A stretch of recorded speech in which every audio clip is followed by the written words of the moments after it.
Ayan, ito yung matagal na isa sa missing piece dito sa ating shop dahil nga sa panahon ngayon ay nag-upgrade na tayo ng mga motor.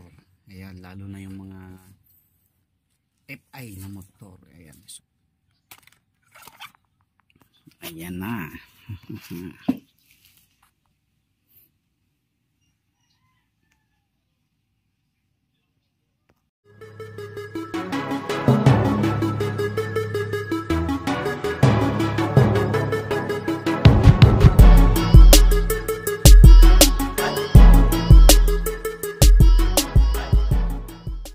Yo, what's up? What's up? Good morning po sa inyo lahat. At meron tayong i-unbox ang matagal na nating dream.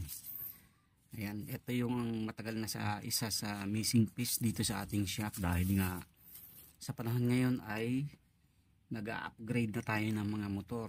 Ayan, lalo na yung mga FI na motor. Ayan. So ito yung kailangan natin ngayon na magkaroon tayo sa shop dahil yun nga.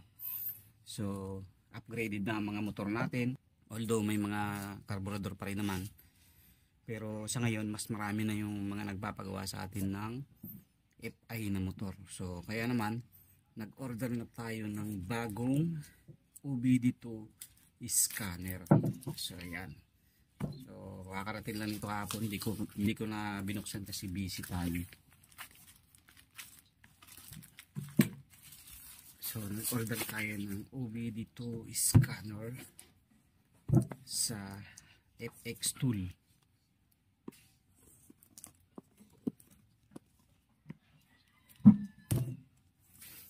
So yun nga lang yung wrap nila. Wala man lang bubble wrap.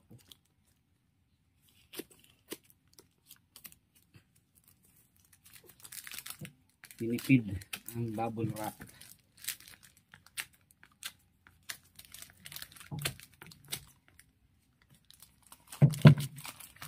So may may konting damage sa box kasi wala nga siyang bubble wrap, pero hindi naman siya na-UP. So yan, FX Tool OBD2 scanner, tapos may mga extension siya, may mga socket na kasama. Tingnan natin kung kumpleto. So may mga socket na kasama yan para sa Suzuki, Honda, Yamaha, Kawasaki.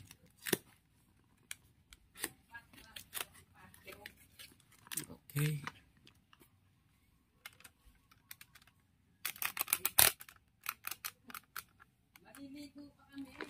Okay. So ito yung mga socket niya. OBD2 scanner natin, FX Tool ang brand. So nag-research talaga ako dito. Marami akong pinagpilian ng mga scanner, may G-Find, may mga iba't iba pa. So ito yung napili ko kasi si Moto, nalimutan ko na ang pangalan niya. Ang dami niyang review dito, tsaka pinapakita niya kung paano gamitin. So nagustuhan ko, tsaka kompleto na. Unlike sa ibang scanner na bibilhin mo, pag binili mo yung scanner, bibili ka pa ng mga socket like G-Find yan. Yung G-Find mas mura naman siya kumpara dito, kaya lang scanner lang yung nabibili mo sa kanila. Unlike dito, kompleto na. Ayan, ito yata ang pang Yamaha. Ayan. So pang Kawasaki yung isa dito, at saka pang Honda. Ito yata ang pang Honda. Ayan. So hindi ko pa alam kasi first time natin eh. Ito naman yung pansaksak mismo, pang OBD2. Ayan. So yun na yung ating mga kasama. 1, 2, 3, 4, 5, 5. 5 yung kasama niyang accessories. Ayan. Tapos meron pa rin ito. Ayan o. And then ito na mismo yung ating scanner. So mayroon pa rin kasama siya na user manual. So talagang ano siya, talagang okay siya. Mayroon pa rin certification. Ayan. Certificate of Conformity pala. By FX Tool. Ayan. 2025-04-27. So meaning, April to. April 2027 lang yung nirelease yan. Itong unit na to. Hindi siya old stock.